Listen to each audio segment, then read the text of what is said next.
ডেজার্টটা বানানোর আগে একটা কাপে নিয়ে নিচ্ছি 2 টেবিল চামচ গুঁড়া দুধ। তারপর 1 গ্লাস পানি দিয়ে এই গুঁড়া দুধটাকে গুলিয়ে নিচ্ছি। তবে আপনারা সেম কাজটা করতে পারবেন যদি বাসায় লিকুইড মিল্ক থাকে ওইটা দিয়েও। ওই ক্ষেত্রে কাঁচা দুধ নেওয়া যাবে না, দুধটাকে জাল করে নিতে হবে। গুঁড়া দুধটা ভালো করে মেশানো হয়ে গেছে। তারপরে এই কাপটাকে একটা সাইডে রেখে দিয়ে আরো একটা বাটিতে আমি এখানে ডিম ভেঙে নিচ্ছি। আমি আজকে এখানে 4টা ডিম দিয়ে বানিয়ে নিচ্ছি। চিনিটাও যার যার স্বাদ অনুযায়ী আমি 3 টেবিল চামচ দিয়ে দিচ্ছি। এখন এই ডিম আর চিনিটাকে ভালো করে মিশিয়ে নিচ্ছি। যতক্ষণ না চিনিটা গলে যাচ্ছে ততক্ষণ মেশাতে হবে। এখন এই চিনিটা পুরোপুরি গলে গেছে।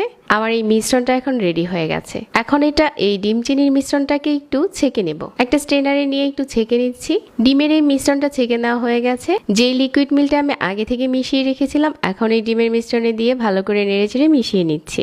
মেশানো হয়ে গেছে। তারপর যে বাটিতে আমরা এই ডেজার্টটাকে সেট করব ওই বাটিতে একটু তেল ব্রাশ করে নিচ্ছি। এখন এই মিশ্রণটা ঢেলে দিচ্ছি। অবশ্যই বাটিটা হিট প্রুফ হতে হবে। আপনারা